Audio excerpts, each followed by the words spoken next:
إن الحمد لله نحمده ونستعينه ونستغفره ونؤمن به ونتوكل عليه ونعوذ بالله من شرور أنفسنا ومن سيئات أعمالنا من يهده الله فلا مضل له ومن يضلله فلا هادي له ونشهد أن لا إله إلا الله وحده لا شريك له ونشهد أن نبينا محمدا عبده ورسوله أرسله بالهدى ودين الحق ليظهره على الدين كله ولو كره المشركون صلى الله على سيدنا محمد وعلى آله وصحبه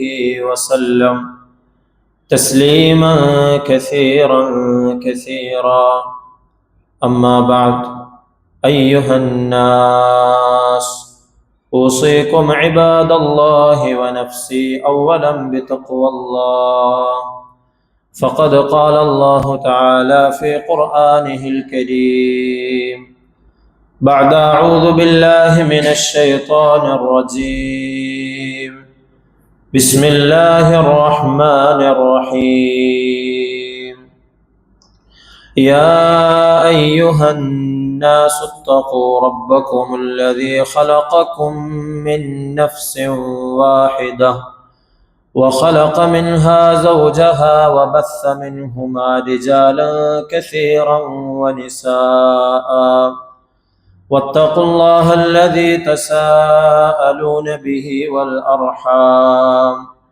إن الله كان عليكم رقيبا صدق الله العظيم اللهم رب اشرح لي صدري ويسر لي أمري واحلل عقدة من لساني يفقه قولي وما توفيقي إلا بالله عليه توكلت وإليه أنيب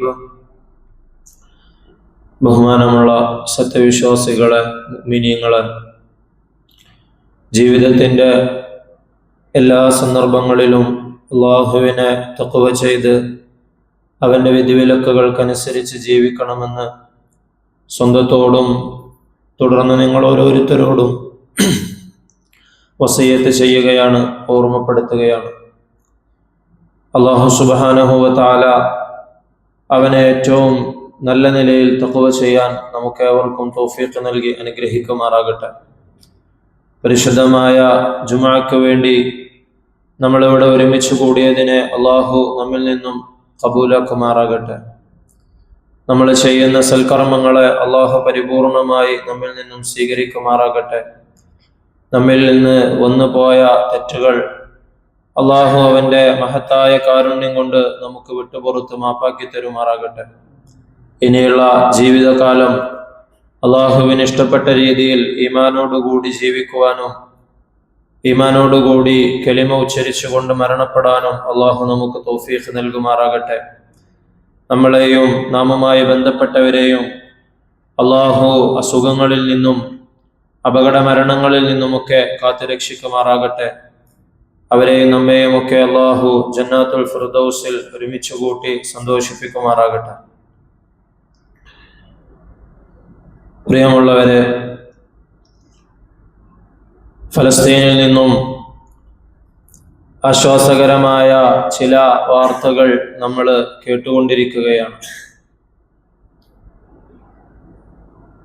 മുസ്ലിമിനെ സംബന്ധിച്ചിടത്തോളം, ലോകത്തുള്ള ഏതൊരു മുസ്ലിമിനെ സംബന്ധിച്ചിടത്തോളം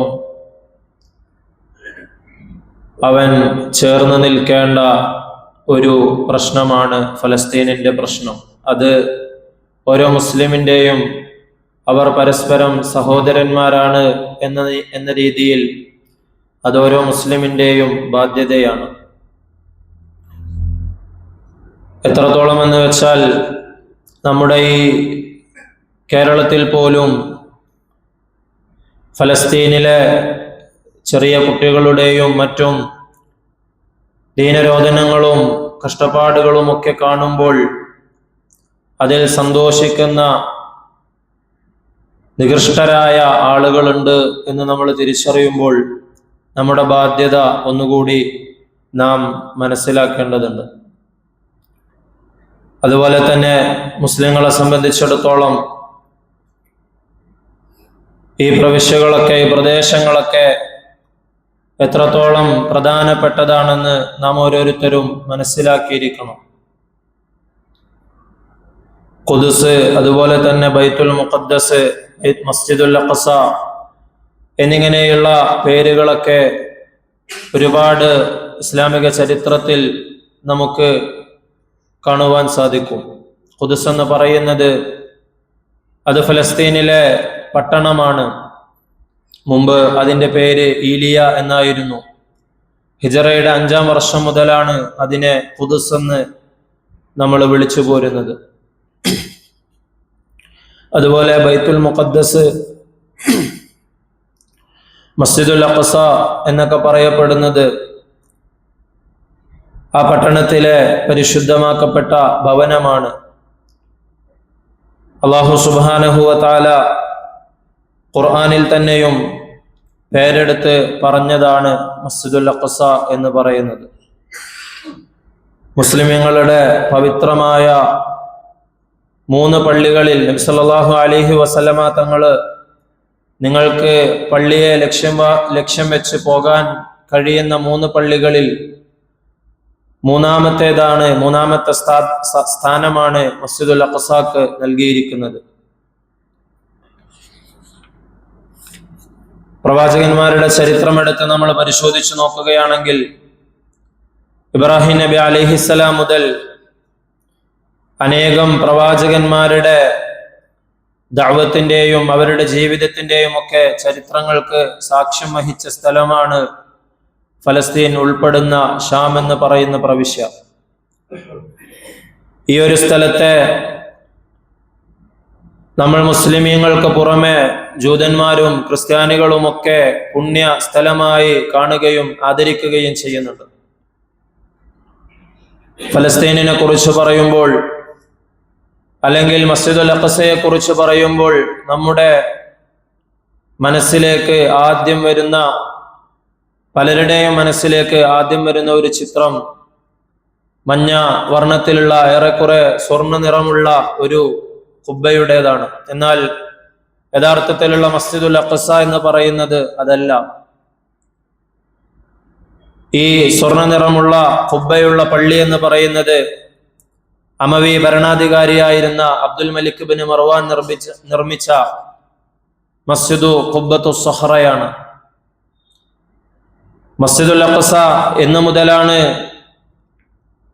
അത്തരത്തിലുള്ള പേരിൽ ഒരു പള്ളിയായി വന്നതെന്ന് സ്വഹീഹായ ഹദീസുകളിൽ നമുക്ക് കാണുവാൻ സാധിക്കും. അബൂദർ റളിയല്ലാഹു അൻഹു പറയുന്നുണ്ട്, ഞാനൊരിക്കൽ നബി സല്ലല്ലാഹു അലൈഹി വസല്ലമ തങ്ങളോട് പോയി ചോദിക്കുകയുണ്ടായി, അയ്യു മസ്ജിദിൻ വുദിഅ ഫിൽ അർദ് അവൽ, നബിയെ ഈ ഭൂമിയിൽ ഏറ്റവും ആദ്യമായി നിർമ്മിക്കപ്പെട്ട പള്ളി ഏതാണെന്ന് ഞാൻ നബി സല്ലല്ലാഹു അലൈഹി വസല്ലമ തങ്ങളോട് ചോദിച്ചു. ഖാല അൽ മസ്ജിദുൽ ഹറാം, നബി തങ്ങൾ പറഞ്ഞു അത് മസ്ജിദുൽ ഹറാമാണ്. ഖുൽതു സുമ്മ അയ്യു, നബിയെ പിന്നെ ഏത് പള്ളിയാണ് ഈ ഭൂമിയിൽ നിർമ്മിക്കപ്പെട്ടത്? നബി സല്ലല്ലാഹു അലൈഹി വസല്ലമ തങ്ങൾ പറഞ്ഞു അൽ മസ്ജിദുൽ അഖ്സ, രണ്ടാമതായി നിർമ്മിക്കപ്പെട്ട പള്ളി അത് മസ്ജിദുൽ അഖ്സയാണ്. വകം ബൈനഹുമ, അതിന്റെ രണ്ടിന്റെയും നിർമ്മാണത്തിനിടയിൽ എത്ര കാലം അകൽച്ചയുണ്ടായിരുന്നു എന്ന് ഞാൻ ചോദിച്ചു. 40 സന, അതിനിടയിൽ 40 വർഷത്തെ കാലയളവാണ് ഉണ്ടായിരുന്നതെന്ന് നബി സല്ലല്ലാഹു അലൈഹി വസല്ലമ തങ്ങൾ മറുപടി പറയുകയുണ്ടായി. മുസ്ലിമീങ്ങളുടെ ആദ്യത്തെ ഖിബ്ലയാണ് മസ്ജിദുൽ അഖ്സ. 17 മാസത്തോളം മുസ്ലിമീങ്ങൾ മസ്ജിദുൽ അഖ്സയിലേക്ക് തിരിഞ്ഞുകൊണ്ടായിരുന്നു നമസ്കരിച്ചിരുന്നത്. അതുപോലെ നബി സല്ലല്ലാഹു അലൈഹി വസല്ലമ തങ്ങളുടെ മുഅ്ജിസത്തിൽപ്പെട്ട ഇസ്റാഉം മിഅ്റാജും നടന്നപ്പോൾ അതിലെ ഇസ്റാ അഥവാ പ്രയാണം മക്കയിലെ മസ്ജിദുൽ ഹറമിൽ നിന്നും ഫലസ്തീനിലെ മസ്ജിദുൽ അഖ്സയിലേക്കാണ് നബി സല്ലല്ലാഹു അലൈഹി വസല്ലമ തങ്ങൾ ആ യാത്ര നിർവഹിച്ചത്. ഈ പ്രദേശങ്ങളെല്ലാം ഷാമിന്റെ ഭാഗമാണെന്ന് നമ്മൾ പറയുകയുണ്ടായി. ഫലസ്തീൻ മാത്രമല്ല, ഫലസ്തീനിനോട് ചേർന്ന് കിടക്കുന്ന ജോർദാനും ലബനാനും സിറിയയുമൊക്കെ ഷാം എന്ന് പറയുന്ന വലിയ ഒരു പ്രവിശ്യയുടെ ഭാഗങ്ങളാണ്. അന്നത്തെ കാലത്ത് ഏറ്റവും കൂടുതൽ ഉപയോഗിച്ചിരുന്നത് ഈ പ്രയോഗമായിരുന്നു. ഷാമെന്നും സിറിയ എന്നുമായിരുന്നു അവർ വേർതിരിച്ച് പറഞ്ഞിരുന്നത്. ഇതൊക്കെ അനുഗ്രഹീത പ്രദേശങ്ങളാണെന്ന് ഹദീസിൽ നിന്നും പരിശുദ്ധമായ ഖുർആനിൽ നിന്നുമൊക്കെ നമുക്ക് മനസ്സിലാക്കാൻ സാധിക്കും. മൂസാ നബി അലൈഹി സ്വലാത്തു വസ്സലാം ബനു ഇസ്രായേലരെയും കൊണ്ട് ഫിർഔനിന്റെ പിടിയിൽ നിന്നും രക്ഷപ്പെട്ടുകൊണ്ട് വരുമ്പോൾ അവരോട് പറയുന്നുണ്ട്, യാ ഖൗമി ദുഖുലുൽ അർദൽ മുഖദ്ദസതല്ലതി കതബല്ലാഹു ലക്കും വലാ തർതദ്ദു അലാ അദ്ബാരിക്കും ഫതൻഖലിബു ഖാസിരീൻ. അദ്ദേഹത്തിന്റെ സമുദായത്തെ വിളിച്ചുകൊണ്ട് ഉദ്ഖുലുൽ അർദൽ മുഖദ്ദസ, പരിശുദ്ധമാക്കപ്പെട്ട ഈ ഭൂമിയിലേക്ക് നിങ്ങൾ പ്രവേശിച്ചു കൊള്ളുക എന്ന് അദ്ദേഹം പറയുന്നുണ്ട്. അതുപോലെ അല്ലാഹു സുബ്ഹാനഹു വ തആല മറ്റൊരു സ്ഥലത്ത് സൂറത്തുൽ അംബിയായിൽ പറയുന്നുണ്ട്, വനജ്ജൈനാഹു വലൂതൻ ഇലൽ അർദില്ലതി ബാറക്നാ ഫീഹാ ലിൽ ആലമീൻ. സർവ്വലോകർക്കും വേണ്ടി ബർക്കത്ത് ചെയ്യപ്പെട്ട ആ സ്ഥലത്തേക്ക് ഇബ്രാഹിം നബി അലൈഹിസ്സലാമിനെയും ലൂത്ത് നബി അലൈഹിസ്സലാത്തു വസ്സലാമിനെയും ഒക്കെ അവരുടെ എതിരാളികളിൽ നിന്നും അള്ളാഹു രക്ഷപ്പെടുത്തി കൊണ്ടുവന്നത് അവിടേക്കാണ്.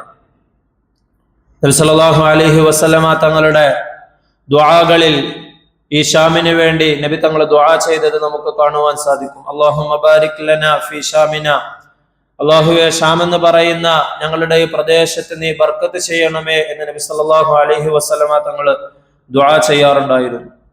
അതുപോലെ ഇബ്രാഹിം നബി അലൈഹിസ്സലാം, അനേകം പ്രവാചകന്മാർ ഇവിടെ ജീവിതം കഴിച്ചുകൂട്ടിയതായിട്ട് ഇസ്ലാമിക ചരിത്രത്തിൽ നമുക്ക് കാണുവാൻ സാധിക്കും. ഇമാം ഇബ്നു അത്താ അൽ അൻദലുസി റഹിമഹുല്ലാ മസ്ജിദുൽ അഖ്സയെ പറ്റി പറയുന്ന ചരിത്രങ്ങളിൽ അദ്ദേഹം പറയുന്നുണ്ട്, ഈ പ്രദേശത്തിന് ബർക്കത്ത് വരുന്നത്, അതിനെ പരിശുദ്ധമാക്കപ്പെട്ടതെന്ന് പറയുന്നത് രണ്ട് രീതിയിലാണ്. അതിലൊന്നാമത്തേത് അന്നുബുവ്വത്തു വശറാഇഉ വറുസുൽ, അവിടേക്ക് അയക്കപ്പെട്ട പ്രവാചകന്മാരും അള്ളാഹുവിന്റെ ദീനും നുബുവത്തുമൊക്കെ കൊണ്ട് അനുഗ്രഹീതമായ പ്രദേശമാണ്. രണ്ടാമത്തേത് അൻനിഅമു മിനൽ അശ്ജാരി വൽ മിയാഹി വൽ അർദിൽ മുഫീദത്തി അല്ലതി ഖസ്സല്ലാഹു ശാമ ബിഹാ, ഷാമിനെ പ്രത്യേകമായി അല്ലാഹു സുബ്ഹാനഹു വ തആല അനുഗ്രഹിച്ച അവിടുത്തെ മരങ്ങളും അവിടുത്തെ ജലസ്രോതസ്സുകളും ഒക്കെ കൊണ്ട് അത് അനുഗ്രഹമാക്കപ്പെട്ടതാണ്. സൽമാനുൽ ഫാരിസി റളിയല്ലാഹു അൻഹു അബൂദർദാ റളിയല്ലാഹു അൻഹുവിനോട് അവരൊരിക്കൽ പരിശുദ്ധമാക്കപ്പെട്ട ഈ ഭൂമിയെക്കുറിച്ച് പരസ്പരം സംസാരിച്ചു കൊണ്ടിരുന്നപ്പോൾ സൽമാൻ റളിയല്ലാഹു അൻഹു പറയുന്നുണ്ട്, ഇന്നൽ അർദൽ മുഖദ്ദസത ലാ തുഖദ്ദിസു അഹദ, ഈ പരിശുദ്ധമാക്കപ്പെട്ട ഭൂമി അതിന്റെ പവിത്രത കൊണ്ട് അതൊരിക്കലും ഒരാളെയും നല്ല ആളാക്കി മാറ്റുന്നില്ല, പരിശുദ്ധനാക്കുന്നില്ല. വഇന്നമാ യുഖദ്ദിസുൽ ഇൻസാന അമലുഹു, മറിച്ച് ഒരു മനുഷ്യൻ പരിശുദ്ധനാകുന്നത്, അവന് അള്ളാഹുവിന്റെ അടുക്കൽ സ്ഥാനം ലഭിക്കുന്നത് അവന്റെ അമലുകൾ കൊണ്ടാണ്. ഫലസ്തീനിന്റെ വർത്തമാനം നമ്മൾ എടുത്തു നോക്കുകയാണെങ്കിൽ അവരുടെ പോരാട്ടം എന്ന് പറയുന്നത് നിലനിൽപ്പിന് വേണ്ടിയുള്ള പോരാട്ടമാണ്. അവരുടെ പിറന്ന നാടിന് വേണ്ടിയുള്ള, അതിന്റെ സ്വാതന്ത്ര്യത്തിന് വേണ്ടിയുള്ള പോരാട്ടമാണ്. തലമുറകളായി അവർ അനുഭവിച്ചു കൊണ്ടിരിക്കുന്ന അവരുടെ ആത്മാഭിമാനത്തിന് വേണ്ടിയുള്ള പോരാട്ടമാണ്. ഒന്നാം ലോക മഹായുദ്ധത്തോടനുബന്ധിച്ചാണ് ഫലസ്തീൻ ബ്രിട്ടീഷുകാരുടെ കൈകളിലേക്ക് വരുന്നത്. 1920 മുതൽ 47 വരെയും ഇതേ അവസ്ഥയായിരുന്നു തുടർന്നുകൊണ്ടിരുന്നത്. പിന്നീട് സയനിസ്റ്റ് ലോബികളുടെ കൊടും വഞ്ചനയായിട്ടാണ് ഇസ്രായേൽ എന്ന് പറയുന്ന ജൂതരാഷ്ട്രം പിറവികൊള്ളുന്നത്.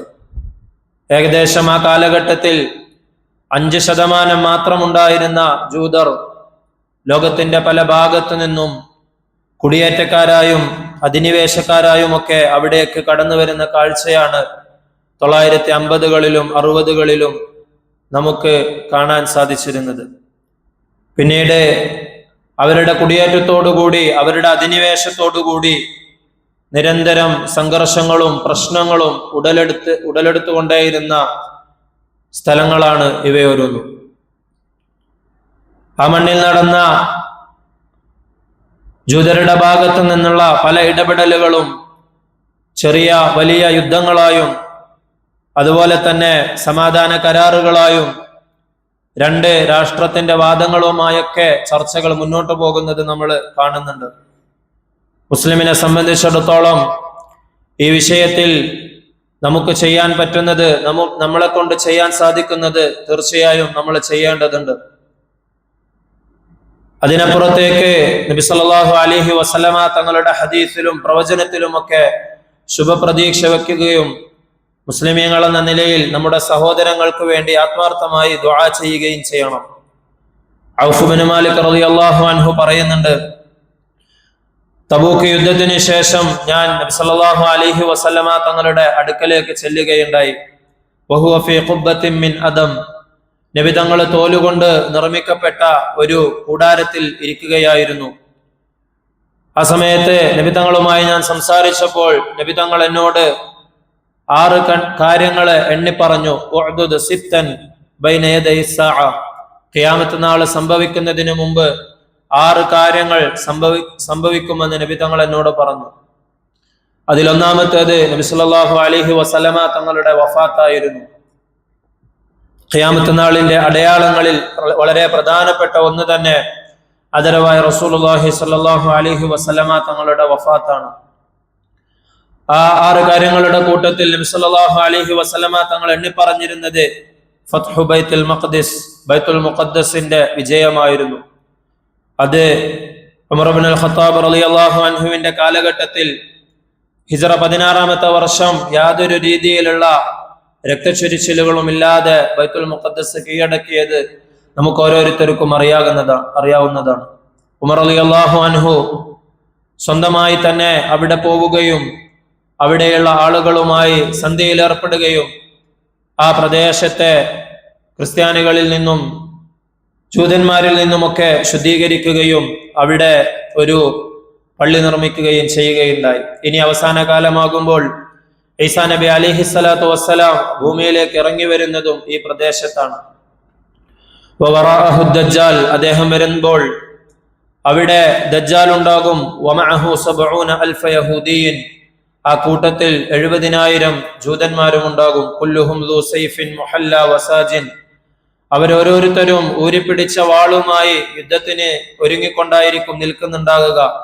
ഫൈദാ നളറ ഇലൈഹി ദജ്ജാലു ദാബ കമാ യദൂബുൽ മിൽഹു ഫിൽ മാ, ഈസാ നബി അലൈഹിസ്സലാമിനെ ദജ്ജാല് നോക്കുമ്പോൾ ഉപ്പ് എങ്ങനെയാണോ വെള്ളത്തിൽ അലിഞ്ഞു പോകുന്നത് അതുപോലെ ദജ്ജാല് അലിയാൻ വേണ്ടി തുടങ്ങും. വയൻതലിഖു ഹാരിബ, അവൻ ഈസാ നബി അലൈഹിസ്സലാമിന്റെ പിടിയിൽ നിന്നും രക്ഷ കിട്ടാൻ വേണ്ടി ഭയന്ന് വിറച്ചുകൊണ്ട് ഓടുന്നതാണ്. ഫയുദ്രികുഹു ഇൻദ ബാബിലുദ്ദി ശർഖി, അങ്ങനെ ഷാമിന്റെ കിഴക്ക് ഭാഗത്തുള്ള ലുദ് എന്ന് പറയുന്ന കവാടത്തിൽ വെച്ച്, ഇന്നവിടെ ഒരു വിമാനത്താവളമാണ്, അവിടെ വെച്ച് ഈസാ നബി അലൈഹിസ്സലാത്തു വസ്സലാം ദജ്ജാലിനെ പിടികൂടുന്നതാണ്. ഫയഖ്തുലുഹു, അങ്ങനെ ഈസാ നബി അലൈഹിസ്സലാത്തു വസ്സലാം ദജ്ജാലിനെ വധിക്കും. ഫയഹ്സിമുല്ലാഹുൽ യഹൂദ, അങ്ങനെ അല്ലാഹു സുബ്ഹാനഹു വ തആല ഈസാ നബി അലൈഹിസ്സലാമിലൂടെ യഹൂദികളെ പരാജയപ്പെടുത്തും. ഫലാ യബ്ഖാ ശൈഉൻ മിമ്മാ ഖലഖല്ലാഹു അസ്സ വജല്ല യതവാഖാ ബിഹി യഹൂദിയുൻ, അല്ലാഹു സുബ്ഹാനഹു വ തആല സൃഷ്ടിച്ച എന്തൊക്കെ വസ്തുക്കൾ കാണുമോ അതിന്റെയൊക്കെ പിന്നിൽ ഒളിക്കാൻ വേണ്ടി യഹൂദികൾ ഓടും. അങ്ങനെ ഇല്ല അൻതഖല്ലാഹു ദാലിക ശൈ, അങ്ങനെ അവർ ഒളിക്കാൻ വേണ്ടി നോക്കുമ്പോൾ ഏതൊരു വസ്തുവിന്റെ പിന്നിലാണോ അവർ ഒളിക്കാൻ വേണ്ടി ശ്രമിക്കുന്നത് ആ വസ്തു സംസാരിക്കുമെന്ന് നബി സല്ലല്ലാഹു അലൈഹി വസല്ലമ തങ്ങൾ അരുളുകയുണ്ടായി.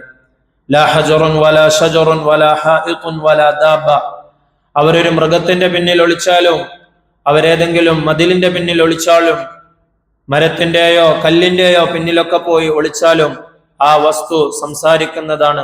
ഇല്ലൽ ഗർഖദ, ഗർഖദ് എന്ന് പറയുന്ന മരമൊഴികെ. ഇന്ന് ഇസ്രായേലിൽ നമ്മൾ നോക്കുകയാണെങ്കിൽ ഒരുപാട് സ്ഥലത്ത് അവർ ഈ മരം കൃഷി ചെയ്യുന്നത് നമുക്ക് കാണുവാൻ സാധിക്കും. ഫൈന്നഹാ മിൻ ഷജരിഹിം ലാ തൻതിഖ്, അതിന് പിന്നിൽ അവർ ഒളിച്ചാൽ ആ മരം സംസാരിക്കുകയില്ല.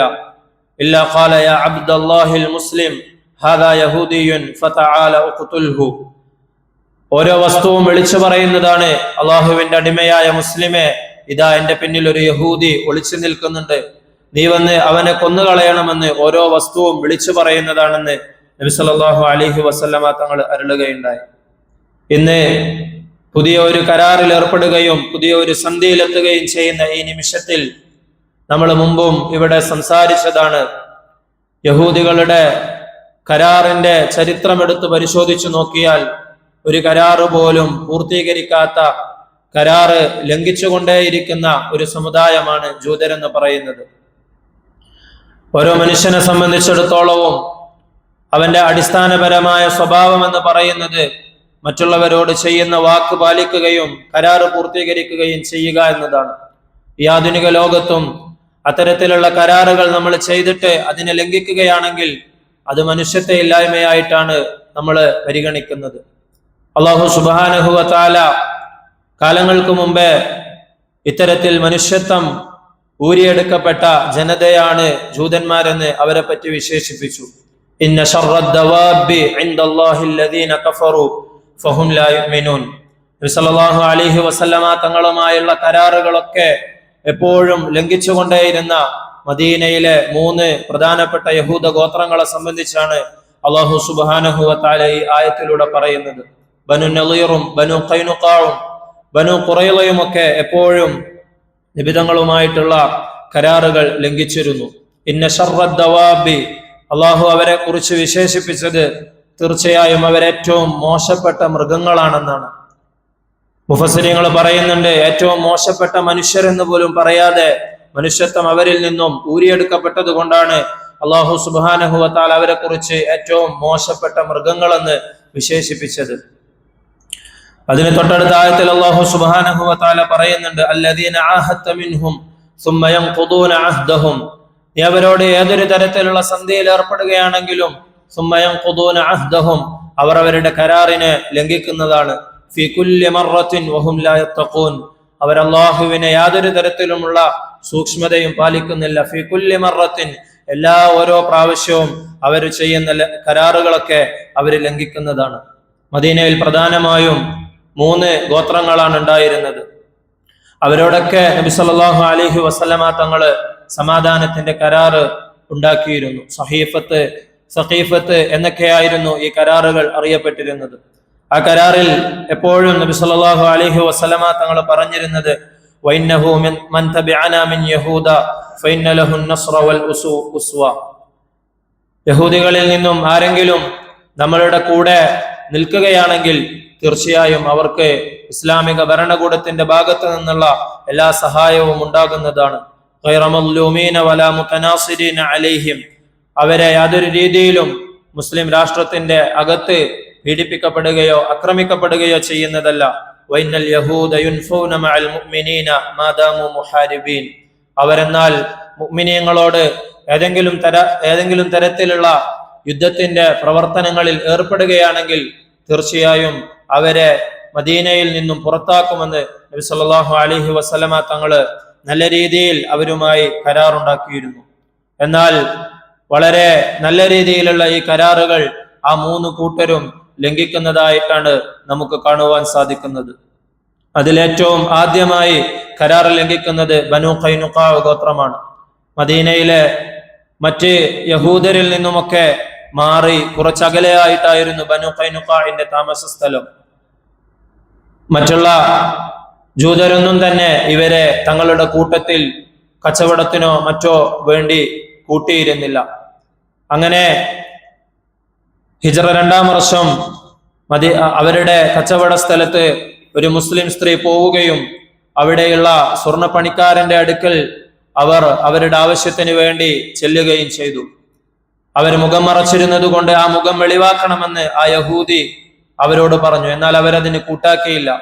അങ്ങനെ കച്ചവടത്തിന്റെ ഇടയിൽ ആ സ്ത്രീ അറിയാതെ അവരുടെ വസ്ത്രം ആ യഹൂദി ഉയർന്ന ഒരു സ്ഥലത്ത് കെട്ടിയിടുകയും അവർ ആ സ്ഥലത്ത് നിന്ന് എണീറ്റപ്പോൾ അവരുടെ ഔറത്ത് വെളിവാവുകയും ചെയ്തു. അവരെ ആ ആളുകളുടെ ഇടയിൽ വെച്ച് പരിഹസിക്കുകയും അവരുടെ നഗ്നത വെളിവായതിന്റെ പേരിൽ അവരെ കളിയാക്കുകയും ചെയ്തു. ഇത് കണ്ട ഒരു മുസ്ലിം ആ യഹൂദിയുടെ മേൽ ചാടി വീണുകൊണ്ട് അയാളെ വകവരുത്തുകയുണ്ടായി. തൊട്ടുടനെ തന്നെ അവിടെ കൂടിയിരുന്ന മറ്റു യഹൂദികൾ ഈ മുസ്ലിമിനെയും വധിച്ചു കളയുകയുണ്ടായി.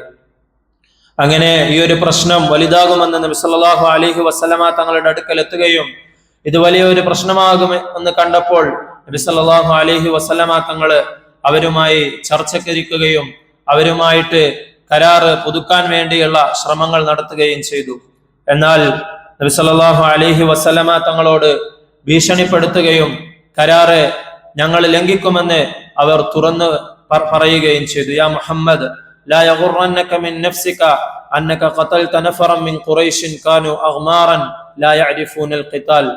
മുഹമ്മദ് സല്ലല്ലാഹു അലൈഹി വസല്ലം, ഖുറൈശികളിലെ കുറച്ച് യുദ്ധമറിയാത്ത ആളുകളെ നീ വധിച്ചെന്ന് വിചാരിച്ച് നീ സ്വയം വഞ്ചിതനാകരുത്.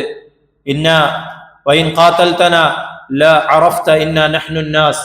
നീ ഞങ്ങളോട് യുദ്ധം ചെയ്യുകയാണെങ്കിൽ നിനക്ക് മനസ്സിലാകും തീർച്ചയായും ഞങ്ങളാണ് നന്നായിട്ട് യുദ്ധം ചെയ്യാൻ അറിയുന്നവർ എന്ന് പറഞ്ഞ് നബി സല്ലല്ലാഹു അലൈഹി വസല്ലമ തങ്ങളെ ഭീഷണിപ്പെടുത്തുകയും അവര് കരാറ് ലംഘിക്കാൻ വേണ്ടി അവര് സന്നദ്ധരാവുകയും ചെയ്തു. രണ്ടാമതായിട്ട് ബനു നളീർ ഗോത്രക്കാരായിരുന്നു കരാറ് ലംഘിച്ചത്. ബദർ യുദ്ധം കഴിഞ്ഞ് 6 മാസങ്ങൾക്ക് ശേഷം ഖുറൈശികൾ ബനു നളീർ ഗോത്രക്കാരോട് സഹായം ചോദിക്കുകയും നബി സല്ലല്ലാഹു അലൈഹി വസല്ലമ തങ്ങളോട് മദീനയുടെ അകത്ത് നിന്ന് യുദ്ധം ചെയ്യാൻ വേണ്ടി അവർ പ്രേരിപ്പിക്കുകയും ചെയ്തു. ബനു നളീർ ഗോത്രക്കാരെ അതിന് തയ്യാറാവുകയുണ്ടായി. ആ സമയത്ത് ബനു നളീർ ഗോത്രത്തിലെ ചില പുരോഹിതന്മാരുമായി ചില വിഷയങ്ങളിൽ സംസാരിക്കാൻ വേണ്ടി നബി സല്ലല്ലാഹു അലൈഹി വസല്ലമ തങ്ങൾ തീരുമാനിച്ചിരുന്നു. അത് പ്രകാരം നബി തങ്ങള് അവരുടെ അടുക്കൽ പോവുകയും ഒരു പാറ നിറഞ്ഞ പ്രദേശത്ത് വെച്ച് അവരുമായി സംസാരത്തിൽ ഏർപ്പെട്ടപ്പോൾ അതിന്റെ മുകൾ ഭാഗത്ത് നിന്ന് പാറക്കഷ്ണം നബി തങ്ങളുടെ ശരീരത്തിലേക്ക് വീഴ്ത്തിക്കൊണ്ട് നബി തങ്ങളെ വധിക്കാൻ വേണ്ടി അവർ ഗൂഢാലോചന നടത്തുകയുണ്ടായി. എന്നാൽ അല്ലാഹു സുബ്ഹാനഹു വ തആല വഹയിലൂടെ നബി സല്ലല്ലാഹു അലൈഹി വസല്ലമ തങ്ങൾക്ക് ഈ വിവരം അറിയിക്കുകയും നബി സല്ലല്ലാഹു അലൈഹി വസല്ലമ തങ്ങള് അവിടെ നിന്ന് അല്ലാഹു രക്ഷപ്പെടുത്തുകയും ചെയ്തു. അങ്ങനെ ബനു നളീറുകാരുമായിട്ടുള്ള മുസ്ലിങ്ങളുടെ കരാറ് അവർ ലംഘിക്കുകയുണ്ടായി. ബനു ഖുറൈളക്കാരുടെ ലംഘനം ഖന്തഖിന്റെ യുദ്ധവേളയിലായിരുന്നു. ഖന്തഖിന്റെ യുദ്ധവേളയിൽ നാനാഭാഗത്തു നിന്നും ശത്രുക്കളെ കൊണ്ട് വലയം ചെയ്തപ്പോൾ മുസ്ലിങ്ങളെ അകത്തു നിന്നും ബനു നളീർ ഗോത്രക്കാർ ആക്രമിക്കുകയുണ്ടായി. അവർക്ക് പുറത്തുള്ള ഖന്തഖിന് പുറത്തുള്ള മക്കയിലെ മുശ്രിക്കീങ്ങൾക്ക് വേണ്ടി മദീനയുടെ കിഴക്ക് ഭാഗത്തുള്ള കവാടം തുറന്നു കൊടുക്കാൻ ബനു നളീറുകാര് സന്നദ്ധരാവുകയുണ്ടായി. അവരുടെ നേതാവായിരുന്ന ഹുയൈ ഇബ്നു അഖ്തബ് ഖുറൈശികളുമായി സന്ധി ചെയ്യുകയും മുസ്ലിങ്ങളെ ചതിക്കുകയും ചെയ്തു. എന്നാൽ അല്ലാഹു സുബ്ഹാനഹു വ തആല ആ വേളയിൽ മുസ്ലിങ്ങളെ രക്ഷപ്പെടുത്തുകയും ബനു നളീറുകാരുടെ തന്ത്രത്തെ അല്ലാഹു സുബ്ഹാനഹു വ തആല പരാജയപ്പെടുത്തുകയും ചെയ്തു. അല്ലാഹു സുബ്ഹാനഹു വ തആല ഈ കരാറിന്റെ സന്ദർഭത്തിലെല്ലാം നബി സല്ലല്ലാഹു അലൈഹി വസല്ലമ തങ്ങളെയും മുസ്ലിമീങ്ങളെയും നിർദ്ദേശിച്ച ഒരു കാര്യമുണ്ട്. വൈമാ തഖാഫന്ന മിൻ ഖൗമിൻ ഖിയാനതൻ ഫംബിദ് ഇലൈഹിം അലാ സവാ ഇന്നല്ലാഹ ലാ യുഹിബ്ബുൽ ഖായിനീൻ. തീർച്ചയായും ഈ കൂട്ടർ എത്ര നല്ല രീതിയിലുള്ള കരാറുകൾ ഉണ്ടായാലും അവരതിനെ ലംഘിക്കുന്നവരാണ്. അതുകൊണ്ട് കരാർ എന്താണെങ്കിലും അത് നിങ്ങൾ പരസ്യപ്പെടുത്തണം. മുസ്ലിമീങ്ങൾക്ക് കഴിയാത്ത വ്യവസ്ഥകൾ വെക്കുകയും മുസ്ലിമീങ്ങളാണ് കരാറിനെ ലംഘിച്ചതെന്ന് ജനമധ്യത്തിൽ വരുത്തി തീർക്കാൻ വേണ്ടി ശ്രമിക്കുകയും ചെയ്യുന്നവരെ അല്ലാഹു സുബ്ഹാനഹു വ തആല അവന്റെ തന്ത്രത്തിലൂടെ പരാജയപ്പെടുത്തുന്നതാണ് അന്നും ഇന്നും നമ്മൾ കണ്ടുകൊണ്ടിരിക്കുന്നത്. അല്ലാഹു സുബ്ഹാനഹു വ തആല നബി സല്ലല്ലാഹു അലൈഹി വസല്ലമ തങ്ങൾ പറയുന്നുണ്ട്, മൻ ഖുതില ദൂന മാലിഹി വമൻ ഖുതില ദൂന ദമിഹി വമൻ ഖുതില ദൂന ദീനിഹി. ഈ കാര്യത്തിലെല്ലാം അഥവാ സ്വന്തം ദീനിനു വേണ്ടിയും സ്വന്തം സമ്പത്തിനെ സംരക്ഷിക്കാൻ വേണ്ടിയും സ്വന്തം ശരീരത്തിനെ അഥവാ സ്വന്തം രക്തത്തെ സംരക്ഷിക്കാൻ വേണ്ടിയും പോരാടുകയും അതിന്റെ പേരിൽ വധിക്കപ്പെടുകയും ചെയ്യുന്നവർ അവർ ശുഹദാക്കളാണെന്ന് നബി സല്ലല്ലാഹു അലൈഹി വസല്ലമ തങ്ങളുടെ ഹദീസിലൂടെ നമുക്ക് പഠിപ്പിച്ചു തന്നിട്ടുണ്ട്. അവർ പോരാടുന്നത് ഒരിക്കലും അധികാരത്തിന് വേണ്ടിയല്ല. അതുകൊണ്ട് അധികാരം നഷ്ടപ്പെട്ടാൽ അവർക്കത് പരാജയമല്ല, മറിച്ച് അവർ പോരാടുന്നത് സ്വന്തം നാടിനും അതുപോലെ തന്നെ മുസ്ലിമീങ്ങളുടെയൊക്കെ ആദ്യത്തെ ഖിബലയായിട്ട് ഉണ്ടായിരുന്ന പരിശുദ്ധമാക്കപ്പെട്ട മസ്ജിദുൽ അഖ്സക്ക് വേണ്ടിയുമാണ്. അല്ലാഹു സുബ്ഹാനഹു വ തആല അവർക്ക് നല്ല വിജയം നൽകുമാറാകട്ടെ. ഏകപക്ഷീയമായ 20 നിബന്ധനകൾ മുന്നോട്ട് വെച്ചുകൊണ്ട് അത് അംഗീകരിച്ചില്ലെങ്കിൽ അവരെയൊക്കെ നശിപ്പിച്ചു കളയുമെന്ന് പറഞ്ഞപ്പോൾ അതിന് തങ്ങളുടെ ന്യായമായ 6 ആവശ്യങ്ങൾ മുന്നോട്ട് വെക്കുകയും അതിലൂടെ അത് ശത്രുക്കളെ അംഗീകരിപ്പിക്കാനും അതിലൂടെ ഗസയെ സമാധാനത്തിലേക്കും അഭിമാനത്തിലേക്കും ഒക്കെ എത്തിക്കാൻ അവർക്ക് ഈ 2 വർഷത്തെ കഷ്ടപ്പാടിലൂടെ സാധിച്ചിട്ടുണ്ട്. എന്ന് മാത്രമല്ല, ലോകത്തുള്ള എല്ലാവരുടെയും ശ്രദ്ധയിലേക്ക് ഫലസ്തീനിന്റെ പ്രശ്നത്തെ കൊണ്ടുവരാനും ഇന്നത്തെ കാലഘട്ടത്തിൽ ജീവിച്ചു കൊണ്ടിരിക്കുന്ന പുതിയ തലമുറക്ക് ആ പ്രശ്നം എന്താണെന്ന് പഠിക്കാനും അതിലെ സ്വതന്ത്ര ഫലസ്തീൻ എന്ന ആശയത്തെ അംഗീകരിക്കാനും ആ സയനിസ്റ്റ് രാഷ്ട്രത്തിന്റെ പിറവിക്ക് നേതൃത്വം കൊടുത്ത രാഷ്ട്രങ്ങൾ പോലും സ്വതന്ത്ര ഫലസ്തീനെ അംഗീകരിക്കുന്ന ഒരു കാഴ്ച നമ്മൾ ഇന്ന് കണ്ടുകൊണ്ടിരിക്കുകയാണ്. അല്ലാഹു സുബ്ഹാനഹു വ തആല അവരുടെ എല്ലാ ത്യാഗപരിശ്രമങ്ങളെയും പരിപൂർണമായും അവരിൽ നിന്ന് ഖബൂലാക്കുമാറാകട്ടെ. മുസ്ലിമീങ്ങൾക്ക് എല്ലാവർക്കും അല്ലാഹു സുബ്ഹാനഹു വ തആല ഇസ്സത്ത് നൽകുമാറാകട്ടെ. ഇനിയും ഒരുപാട് കാലം ഇസ്സത്തോടുകൂടി അഭിമാനത്തോടുകൂടി രക്തച്ചൊരിച്ചിലുകളില്ലാതെ ശാന്തിയോടുകൂടി സമാധാനത്തോടുകൂടി കഴിയാൻ അവർക്കും ലോക മുസ്ലിമീങ്ങൾക്കും അല്ലാഹു സുബ്ഹാനഹു വ തആല തൗഫീഖ് നൽകി അനുഗ്രഹിക്കുമാറാകട്ടെ. വാഖിറു ദഅവാന അനിൽ ഹംദുലില്ലാഹി റബ്ബിൽ ആലമീൻ.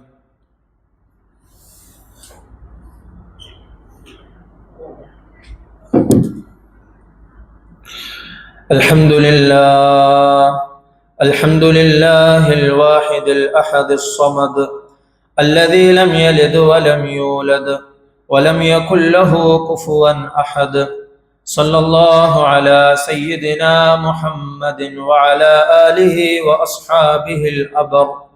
أما بعد، أيها الناس، أوصيكم عباد الله ونفسي أولا بتقوى الله، فإن التقوى ملاك الحسنات، ومن يتق الله يجعل له مخرجا ويرزقه من حيث لا يحتسب، ومن يتق الله يجعل له من أمره يسرا، ومن يتق الله يكفر عنه سيئاته ويعظم له أجرا. اتقوا ربكم في سركم وإعلانكم. وقال ربكم في كتابه العزيز: يا أيها الذين آمنوا اتقوا الله وقولوا قولا سديدا يصلح لكم أعمالكم ويغفر لكم ذنوبكم، ومن يطع الله ورسوله فقد فاز فوزا عظيما.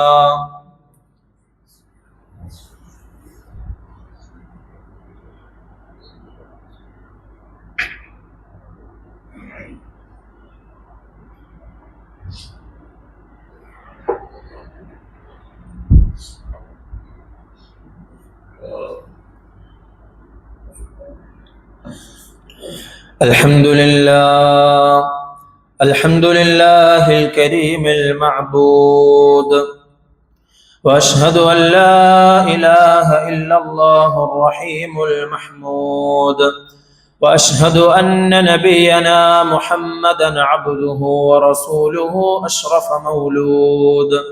صلى الله على سيدنا محمد وعلى آل محمد. أيها الناس، اتقوا الله حق تقاته وبادروا إلى أداء مفترضاته، واعلموا أن الله سبحانه وتعالى أمركم بأمر بدأ فيه بنفسه وثنى بملائكته المسبحة بقدسه، وثلث بكم أيها المؤمنون من بريته. إن الله وملائكته يصلون على النبي، يا أيها الذين آمنوا صلوا عليه وسلموا تسليما. اللهم صل على محمد وعلى آل محمد وبارك وسلم عليه. اللهم رض عن خلفائه الراشدين الأربعة أبي بكر وعمر وعثمان وعلي رضي الله عنهم أجمعين. اللهم رض عن عمي نبيك حمزة والعباس رضي الله عنهما وعن بقية أصحاب رسولك أجمعين. اللهم اغفر للمؤمنين والمؤمنات والمسلمين والمسلمات الأحياء منهم والأموات إنك مجيب الدعوات يا قاضي الحاجات. اللهم أجرنا من النار، اللهم أجرنا من النار، اللهم أجرنا من النار. اللهم لا تشوي خلقنا بالنار ولا تجعلنا من حطب النار، فإنها بئس الدار وبئس المثوى وبئس القرار. اللهم انصر إخواننا المسلمين المستضعفين في كل مكان. اللهم انصر إخواننا المسلمين في فلسطين. اللهم انصرهم نصرا مؤزرا. اللهم ثبت أقدامهم. اللهم اكشف الضر عن إخواننا في فلسطين. اللهم اشف جرحاهم. اللهم تقبل شهداءهم. اللهم إنهم جوعى فاطعمهم. اللهم إنهم مظلومون فانصرهم. اللهم انصرهم على أعدائهم نصرا كاملا. اللهم أهلك قوة الصهاينة المحتلين. اللهم أنزل عليهم عذابك. اللهم لعنهم لعنا كبيرا. اللهم شتت شملهم وفرق جمعهم وزلزل أقدامهم. اللهم اجعل بيوتهم عليهم ردما. اللهم اجعل قنابلهم عليهم دمدما. اللهم حرر المسجد الأقصى من دنس اليهود. اللهم أخرج منه الصهاينة أذلة صاغرين. اللهم أعز الإسلام والمسلمين واقض الدين عن المدينين. ربنا اغفر لنا ولإخواننا الذين سبقونا بالإيمان ولا تجعل في قلوبنا غلا للذين آمنوا ربنا إنك رؤوف رحيم. عباد الله، إن الله يأمر بالعدل والإحسان وإيتاء ذي القربى وينهى عن الفحشاء والمنكر والبغي يعظكم لعلكم تذكرون. ولذكر الله أكبر والله يعلم ما تصنعون. أقم الصلاة.